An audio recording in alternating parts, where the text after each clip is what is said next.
Hello all of you guys, welcome back to PW platform. मी दुर्गेश मकवान, आपल्या सगळ्यांचं मनपूर्वक स्वागत आहे. आज आपण या ठिकाणी 31 मे 2026 रोजी झालेल्या राज्यसेवा पूर्व परीक्षेचा जो पेपर आहे त्या पेपरच्या संबंधित जिओग्राफी आणि एन्व्हायरमेंट या दोन्ही विषयांच्या संबंधित एक्सपेक्टेड आन्सर्स आपण या ठिकाणी बघणार आहोत आणि त्या रिलेटेड तुम्हाला काही महत्त्वपूर्ण एक्सप्लेनेशन जे आहे ते एक्सप्लेनेशन सुद्धा आपण या ठिकाणी अभ्यासणार आहोत. तो सुरुवात करूया. आपल्या राज्यसेवा पूर्व परीक्षा 2026 प्रिलिम्स यामध्ये जिओग्राफी आणि एन्व्हायरमेंटचे जे क्वेश्चन्स होते त्या क्वेश्चन्स रिलेटेड एक्सपेक्टेड आन्सर्स आपण या ठिकाणी बघूया. सो फर्स्ट ऑफ ऑल या ठिकाणी जो सेट या ठिकाणी मी जो फॉलो करतोय हा क्वेश्चन सेट असणार आहे डी.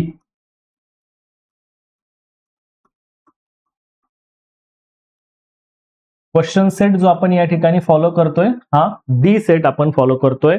म्हणजे डी सेटच्या अनुषंगाने जे काही प्रश्नांचा सिक्वेन्स आहे त्यानुसार बघतोय. बाकी ए, बी आणि सी या सेटचे विद्यार्थी जे असतील हे प्रश्न व्यवस्थित बघून त्याचं उत्तर जे आहे व्यवस्थित चेक करून घेणार सर्वजण. ठीक आहे. सो लक्ष द्या. क्वेश्चन नंबर 16 होता की for what the process of time lapse analysis. Time lapse अनालिसिसला बघा किती टेक्निकल मराठी शब्द वापरलेला आहे, म्हणून आपण म्हणतो की थोडं आपल्याला मराठी वर्ड्स कडेही लक्ष देणं आवश्यक असणार आहे की टाइम लॅप्स अनालिसिस हे कशासाठी वापरलं जातं. वास्तविक याचे चारही जे पॉइंट्स दिलेले होते ऑप्शन्स, हे चारही ऑप्शन्स या ठिकाणी योग्यच ऑप्शन्स आहे. कारण का की आपल्याला बघायला मिळतं लीप इयर जर बघितलं तर आपल्याला 365 दिवस आपण बघत असतोय आणि पृथ्वीला लागणाऱ्या दिवसांचा म्हणजे पृथ्वीला सूर्याभोवती फिरण्यासाठी जो लागणारा टाइम आहे हा जर आपण प्रिसाइजली बघितला तर 365.24 दिवस लागत असतात. मग दर 4 वर्षांनी आपल्याला हे 24 दिवसां म्हणजे 0.24 जो आहे त्याचा 0.1 म्हणजे आपल्याला पूर्ण जो एक दिवस आहे हा कॅलेंडरमध्ये एक दिवस वाढवावा लागत असतोय. ज्यावेळेस आपण अधिक मास कन्सिडर करतो, सोलर इयर आणि लुनार इयर याच्यामध्ये जो एक फरक असतोय तर याच्यामध्ये साधारणपणे दरवर्षी 11 ते 12 दिवसांचा फरक पडतो आणि हा फरक भरून काढण्यासाठी दर 32 ते 33 महिन्यानंतर एक महिना अतिरिक्त जोडला जातो जो की अधिक मास आपण म्हणतो.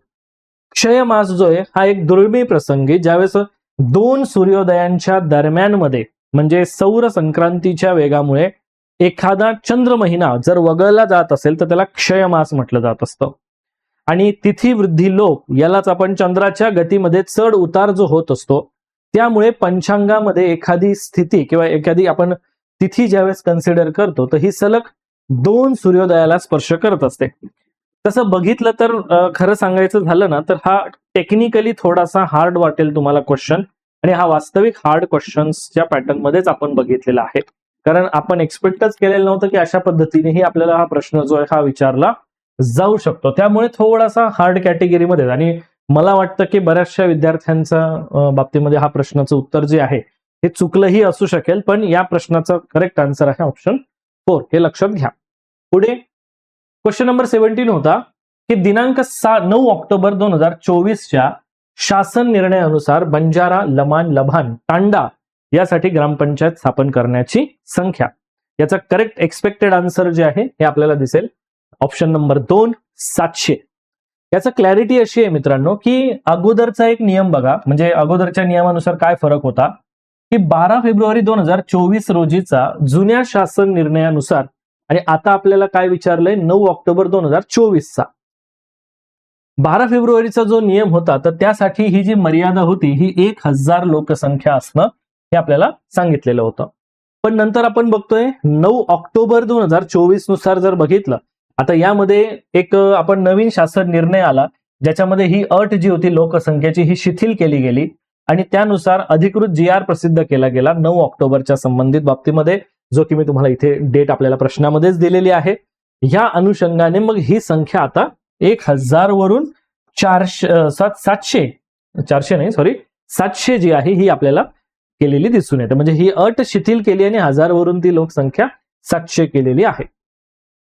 पुढे आता विषय असा आहे की बघा काही गोष्टींमध्ये ना आपल्याला थोडा जॉग्राफीचा जो अभ्यास आहे किंवा आता हे तर आपण म्हणू शकतो ना की अशा काही गोष्टी की ज्या एक्सपेक्टेड पण नव्हत्या की आपल्याला विचारल्या जातील, बट एक्सपेक्टेड नव्हत्या म्हणजे की आपल्याला थोडासा आपला जो फोकस आहे, पॉइंट ऑफ फोकस हा थोडा डीप न्यावा लागणार आहे अभ्यासाच्या दृष्टिकोनातून. आता तसं बघितलं तर हा प्रश्न लेंदी आहे बट सिंपल म्हणता येऊ शकतं की ज्याला अरवली पर्वताबद्दलचे वैशिष्ट्य माहित आहे अशा विद्यार्थ्याला हे प्रश्नाचं उत्तर देणंही सोपं होतं.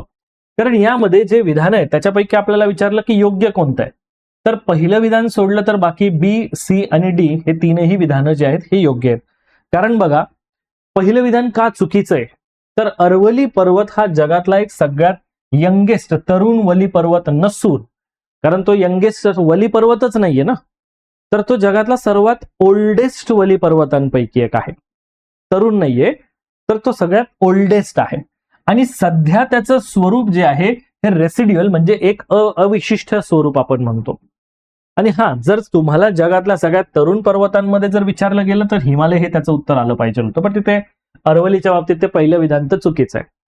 दुसरं विधान आपल्याला माहिती आहे की खनिजांच्या दृष्टीने हा समृद्ध भाग आहे, कारण इथे संगमरवर, ग्रॅनाइट वगैरे बांधकामाचे दगड, जस्त, कॉपर यासारखे लीड हे सगळे खनिज तिथे आढळतात. आता राजस्थान मधला खेत्री हा जो भाग आहे हा तांब्यासाठी फेमस आहे. झावर हा भाग जस्तसाठी फेमस आहे. आलं लक्षात, झिंकसाठी. त्याच्यानंतर सी विधान होतं की इथे आपल्याला खनिजांचे साठे जास्त आहे, त्यामुळे मायनिंग आणि कन्स्ट्रक्शन व्यवसायांना आधार मिळतो. जसं आता संसदेची जुनी इमारत असेल किंवा राष्ट्रपती भवन असेल यासारख्या ज्या वास्तू तयार केल्या तर यासाठीचा दगड जो आहे हा याच परिसरातून आणलेला आहे.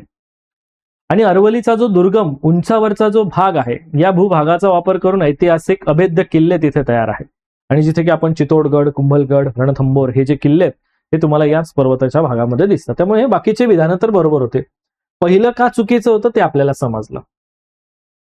क्वेश्चन नंबर 19 की पृथ्वीच्या पृष्ठभागापासून वातावरणीय थरांचा चढता क्रम.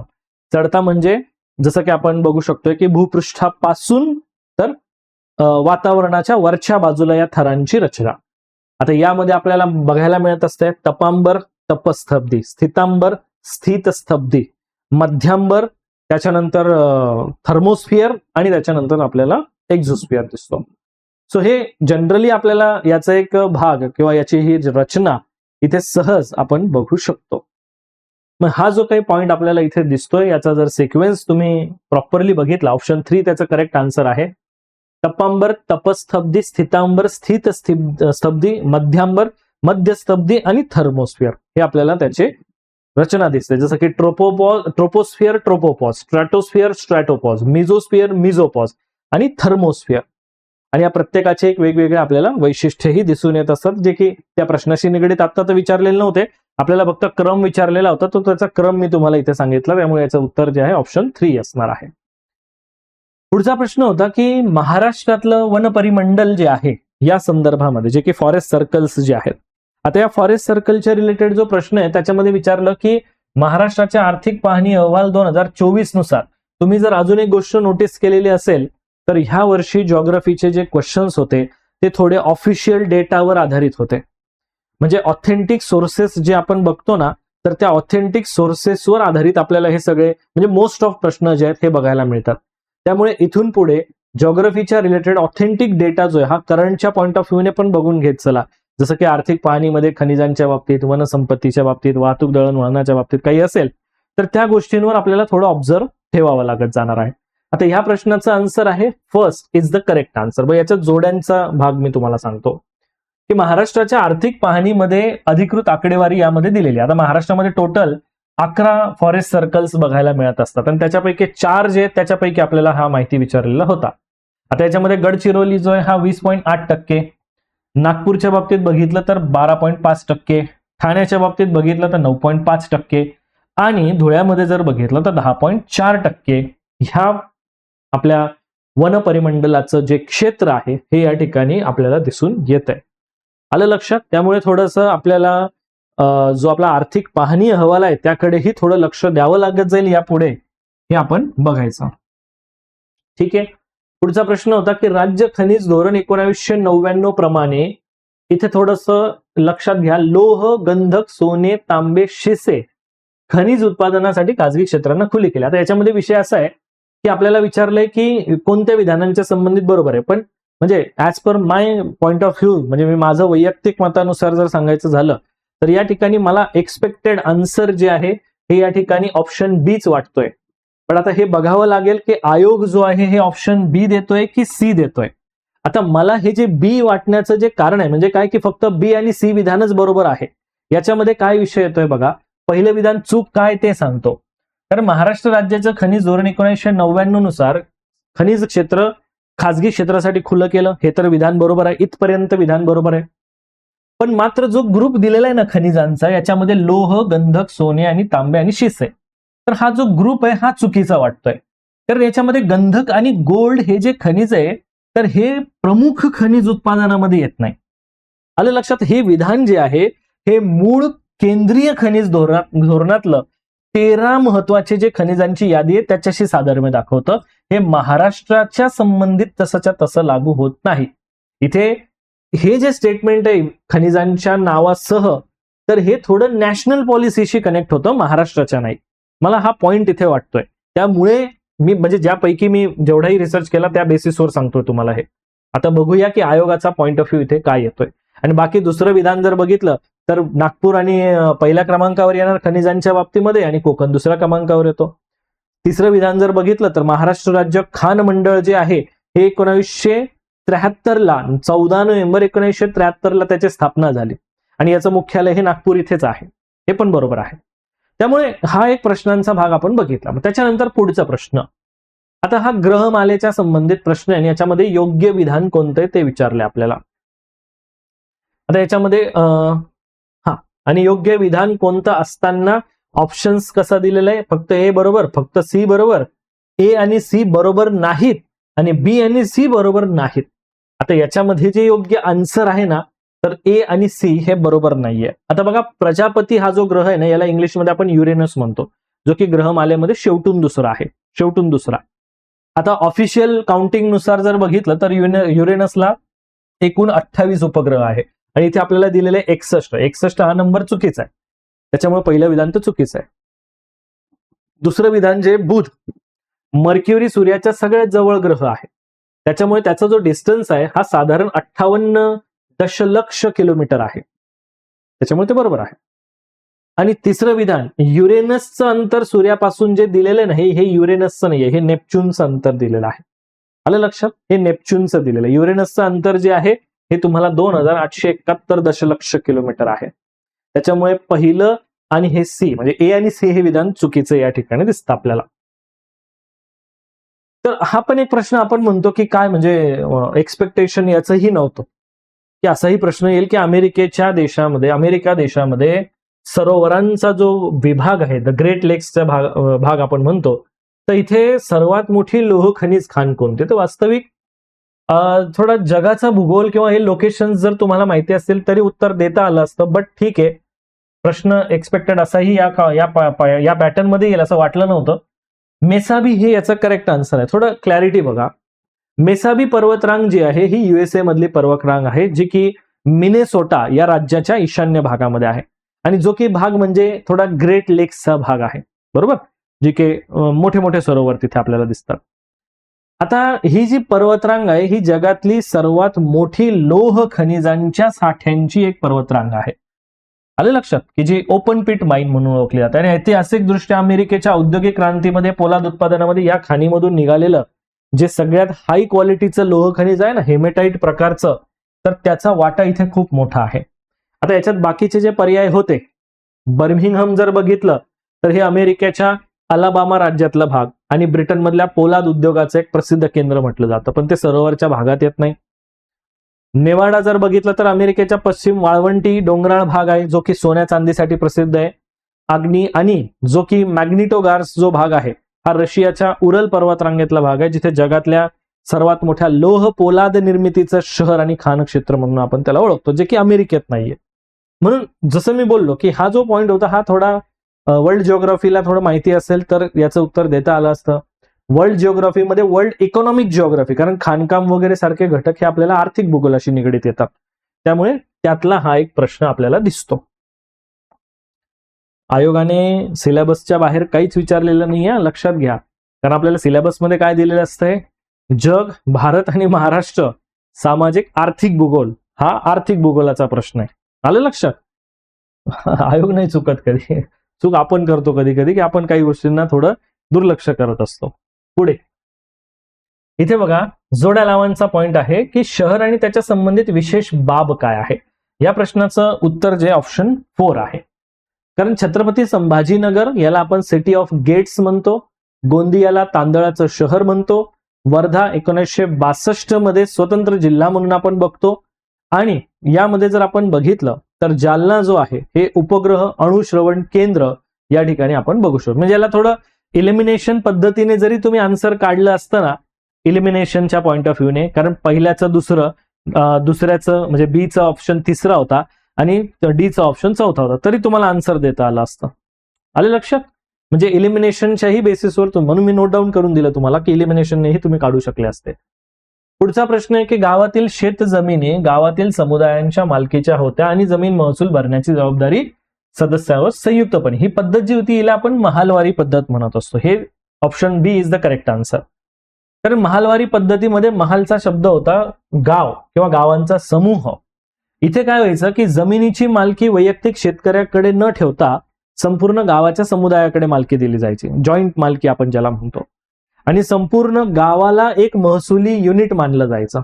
आणि ईस्ट इंडिया कंपनीला जमीन महसूल भरण्यासाठी ही त्या गावाची सामूहिक जबाबदारी असायची, गावातल्या सदस्यांवर आणि प्रमुखांवर असायची संयुक्तपणे. आणि ही पद्धत जी आहे ही हॉल्ट मॅकेन्झी याने 1822 मध्ये उत्तर भारतात, म्हणजे जसं की आपण पंजाब असेल, मध्य प्रांत असेल किंवा वायव्य प्रांत असेल आपला भारताचा, तिथे या प्रोसेसेस किंवा ही जी पद्धत होती ही लागू केलेली दिसते.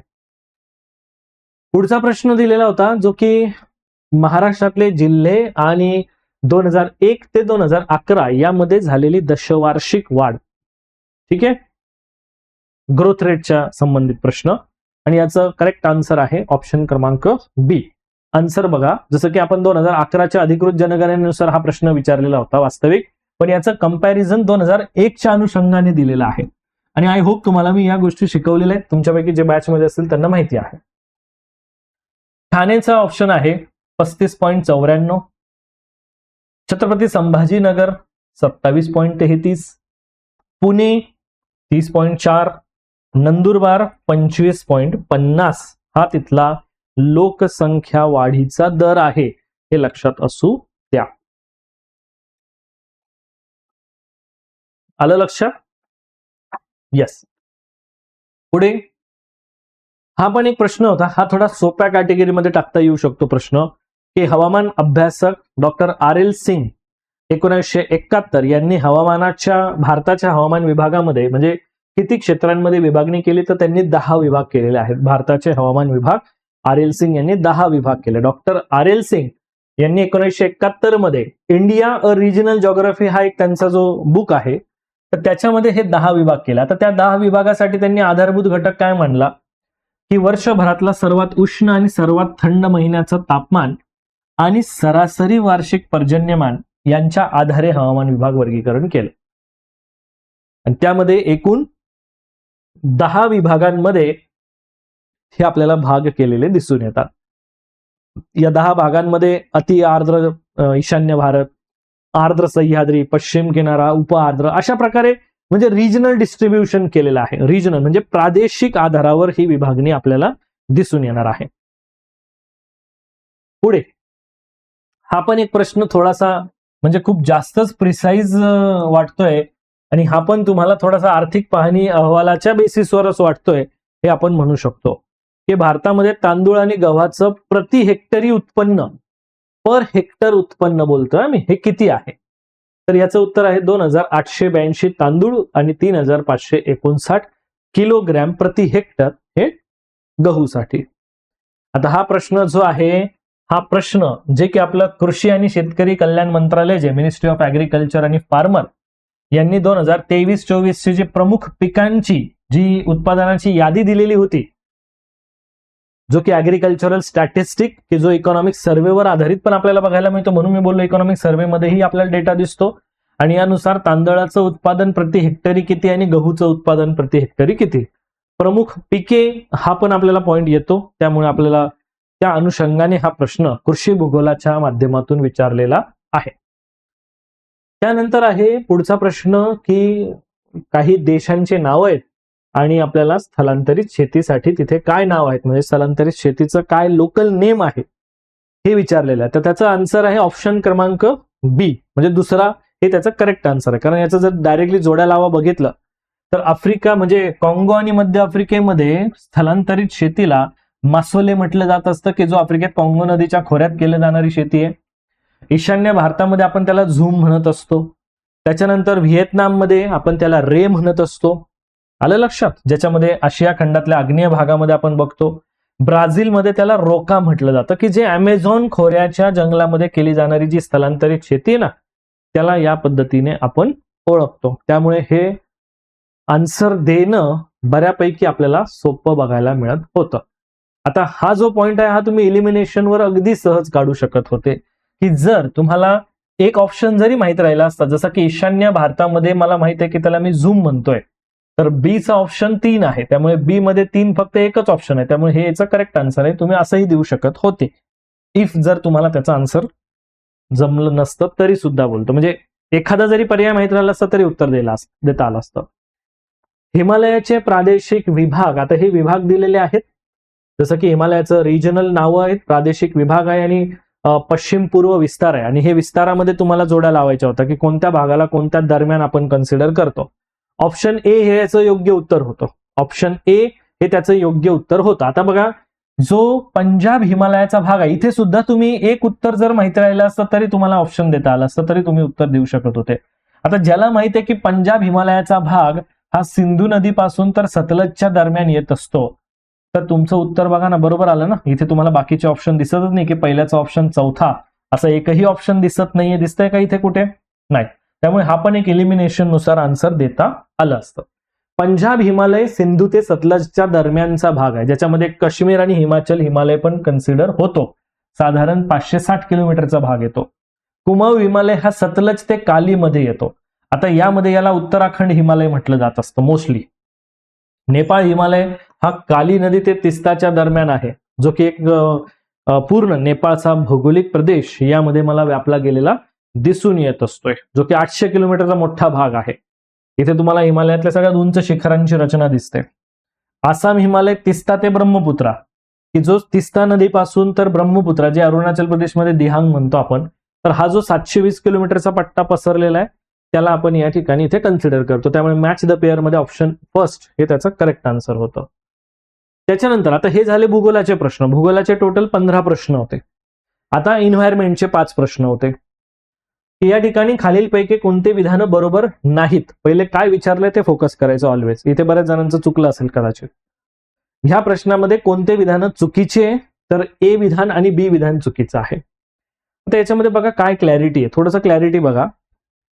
1992 मध्ये पर्यावरण आणि विकास विषयक जी संयुक्त राष्ट्र संघाची परिषद झालेली होती, UNCCD, ज्याला United nation conference on environment and development, तर ही मॉन्ट्रियल इथे आयोजित केलेली नव्हती. ही परिषद तुमची ब्राझील मधलं रियो डी जेनेरो इथे झालेली होती. आणि याच परिषदेला आपण वसुंधरा परिषद म्हणतो वास्तविक. मॉन्ट्रियलला जी परिषद झालेली होती ना, ती 1987 मध्ये झालेली ओझोन थराच्या रक्षणासाठीची परिषद आहे, ज्याला मॉन्ट्रियल प्रोटोकॉल म्हणतो आपण. त्यामुळे पहिलं विधान तर चुकीचंच होतं. दुसरं विधान की जे 1987चा ब्रँडलँड अहवाल जो आहे, ज्याला ब्रुटलँड अहवाल पण म्हटलं जातं, की ज्याचं मूळ नाव अवर कॉमन फ्युचर असं आहे, तर हा नैरोबी इथल्या संयुक्त राष्ट्र संघाची जी दुसरी परिषद झाली होती त्याच्याशी संबंधित नाही. हा अहवाल जागतिक पर्यावरण आणि विकास आयोग याच्याद्वारे शाश्वत विकासासाठी जी संकल्पना आहे ही मांडण्यासाठी करण्यात आलेला अहवाल म्हणून बघितला जातो. आलं लक्षात? त्यामुळे ब्रुटलँडचं नाव आणि ब्रुटलँडच्या संबंधित जर बघायला गेलो तर ते स्टेटमेंट जे आपल्याला याच्यात दिलेलं आहे प्रश्नामध्ये, तर ते चुकीचं स्टेटमेंट आपल्याला बघायला मिळतंय, हे लक्षात असू द्या. तिसरं विधान सी विधान बरोबर आहे, कारण ते क्योटो प्रोटोकॉल जो आहे 1997, याचा मेन उद्देश आहे की मानवनिर्मित कारणांमुळे होणाऱ्या हवामान बदलाच्या समस्यांचं निराकरण करणं. ठीक आहे, हे त्याचं म्हणजे एक स्वरूप, त्यासाठी आपण तो करार केलेला होता. पुढचा प्रश्न होता की हरितगृह वायूंचा त्यांच्या जागतिक तापमान वाढीस कारणीभूत असणाऱ्या टक्केवारीनुसार उतरता क्रम विचारलेला. यात carbon dioxide, methane, nitrous oxide आणि फ्लोरिनेटेड गॅसेस हा त्याचा करेक्ट क्रम आहे. ठीक आहे. जसं की आता तापमान वाढीसाठी कार्बन डायऑक्साईडचा जर वाटा बघितला, हवेमध्ये जंगलतोड वगैरे या सगळ्या कारणांमुळे आपण बघतो, आणि एकूण उत्सर्जनामध्ये 76 ते 79% वाटा आहे. मिथेनचा 16% आसपास येतो, नायट्रस ऑक्साईडचा 6% आसपास, फ्लोरिनेटेड गॅसेसचा 2% आसपास येत असतो. आणि हे गॅसेस कशातून निर्माण होतात वगैरे सगळ्या गोष्टी आपण एक्सप्लेनेशन मध्ये ऑलरेडी दिलेल्याच आहेत, हे लक्षात घ्या. म्हणजे सेम पॉइंट मला हे सांगायचं आहे की जनरली काय होतं की ह्या ग्रीन हाऊस गॅसेसच्या रिलेटेड, जागतिक तापमान वाढीच्या रिलेटेड, हवामान बदलाच्या संबंधित असेल, तर हे जे पॉइंट आहे हे परीक्षेमध्ये विचारले जातात, या ना त्या मार्गाने विचारले जातात. त्यामुळे ह्या टॉपिकवर कधीही दुर्लक्ष करू नका. म्हणजे इथून पुढे सुद्धा जे नवीन विद्यार्थी असतील, काही जे परीक्षा देणार असतील, तर त्यांनीही या गोष्टीवर लक्ष असू द्या. ठीक आहे. पुढे विधान दिलेलं आहे की परिसंस्था ही एक नैसर्गिक प्रणाली आहे, आणि दुसरं विधान त्याचं कारण दिलेलं आहे. वास्तविक हे विधान आणि कारण हे दोन्ही बरोबर आहे, कारण आपल्याला एक गोष्ट माहिती आहे की परिसंस्था ही एक नैसर्गिक प्रणाली आहे, कारण निसर्गाचा एक कार्यात्मक घटक आहे तो. आणि दुसरं विधान आहे की ही एक अशी संकल्पना आहे की ज्याच्यामध्ये सर्व जैविक आणि अजैविक घटकांचा समावेश होतो. आणि हे विधान वास्तविक त्या म्हणजे दोन्ही विधानं जे हे एकमेकांचं कारण आणि स्पष्टीकरण म्हणून बघता येते. आलं लक्षात? एक असर्शन आणि रिझन, एक विश्लेषण म्हणजे प्रतिपादन आहे आणि एक कारण आहे. त्यामुळे दोन्ही विधानं जे आहेत हे वास्तविक परिसंस्थेचं डेफिनेशन मध्येच तुम्हाला समजून जातात. दुसरा आहे पुढचा प्रश्न 34, बायोम ही संकल्पना कोणी मांडलेली होती? बायोम ही संकल्पना मांडली होती एफ क्लेमेंट्स यांनी, की जी मांडली होती 1916 मध्ये. तर ह्या प्रश्नाचं उत्तर ऑप्शन बीच बरोबर आहे, एफ क्लेमेंट्स. कारण बायोमचा अर्थ आहे की वनस्पती आणि प्राण्यांचा एक मोठा विशिष्ट समुदाय की ज्यामध्ये विस्तृत भौगोलिक क्षेत्रावर अनेक सारे वेगवेगळ्या प्राण्यांचा अधिवास असतो. त्याच्यामध्ये जर तुम्ही नोटीस केलं काही गोष्टी, तर ही जी कन्सेप्ट होती फ्रेडरिक क्लेमेंट्स यांनी, हे आता फ्रेडरिक क्लेमेंट्स कोण आहे? अमेरिकन वनस्पती शास्त्रज्ञ आणि परिसंस्थांचे तज्ज्ञ आहेत. त्यांनी संशोधन कार्य केलं त्यावेळेस 1916 मध्ये त्यांचं प्लांट सक्सेशन या पुस्तकामध्ये त्यांनी हा जो म्हणजे या कन्सेप्टचा जो एक्सप्लेनेशन आहे तो त्या ठिकाणी दिलेला आहे. प्रादेशिक विस्ताराला स्पष्ट करण्यासाठी ही संकल्पना मांडली होती. पुढे त्यांनी 1939 मध्ये शेल्फोर्ड यांच्यासोबत मिळून अधिक या कन्सेप्टवर, बायोम या संकल्पनेवर अधिक अभ्यास केला. आता जे बाकीचे ऑप्शन होते ना, A.G. टान्सले यांनी 1935 मध्ये परिसंस्था ही पर्यावरण शास्त्रामधली सगळ्यात मोठी संकल्पना मांडली होती. इथे जे उत्तर 1974 दिलेलं आहे ना त्याच्यासमोर ते चुकीचं आहे.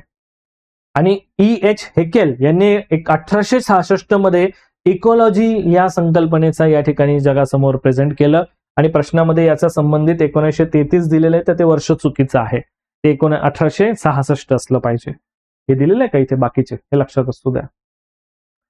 बर, आणि शेवटचा प्रश्न मॉन्ट्रियल कराराशी संबंधित विधानांच्या बाबतीमध्ये आहे. तर यामध्ये जे 3 विधानं दिले तर याच्यापैकी फक्त ए विधान जे आपण बघतो, तर हे ए विधान या संबंधित योग्य पर्याय आहे.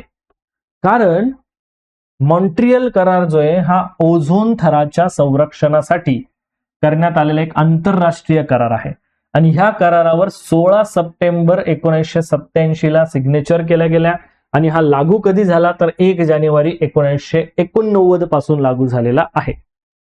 हा ओझोन थराचा ऱ्हास थांबवायचा असेल तर त्याला जे घटक कारणीभूत ठरतात, ज्याच्यामध्ये क्लोरोफ्लोरो कार्बन्स आहे, हॅलोन्स आहे, आणि इतर ओझोनचा क्षय करणारे घटक जे आहेत, तर यांचं उत्पादन आणि वापर कमी करण्याकडे या कराराचा उद्देश होता. हे त्याचं योग्य पॉइंट आहे. बाकीचे तर दुसरे पॉइंट जे आहे हे चुकीचे पॉइंट्स आहेत, हे लक्षात घ्यायचं. त्यामुळे आपल्याला पहिला पॉइंट इथे लक्षात येतो. सो असे हे प्रश्न आणि त्या संबंधित आपण इथे जे उत्तर आहेत हे या ठिकाणी बघितलेले आहेत. आय होप सो की तुम्हाला जिओग्राफीचे प्रश्न संबंधित उत्तर जे आपले संभाव्य उत्तर आपण या ठिकाणी दिलेले आहेत, यानुसार तुमचा स्कोर किती येतो, आणि आयोग नेमकं आपल्या आन्सर की मध्ये, जसं की काही प्रश्नांच्या बाबतीत एकच प्रश्न होता की ज्याच्याबद्दल आपल्याला डाऊट होता, बाकी तर ऑल करेक्ट आन्सर्स 100% पॉसिबलच आहेत. त्यामुळे तुम्ही नक्कीच या प्रश्नांच्या बेसिसवर तुमचा जिओग्राफी आणि एन्व्हायरमेंटमध्ये आउट ऑफ टोटल हे 20 क्वेश्चन्स पैकी जिओग्राफीचे 15 आणि एन्व्हायरमेंटचे 5, तर ह्यापैकी तुमचा स्कोर किती आलेला आहे, आणि तुम्ही तो स्कोर या व्हिडिओच्या कमेंट सेक्शन मध्ये नक्कीच पोस्ट करायचा आहे. So all of you guys, थांबूया. आणि भेटूया आपल्या नेक्स्ट सेशनमध्ये. आणि तुमचा स्कोर सांगायला विसरू नका गाईज. थँक्यू. जय हिंद.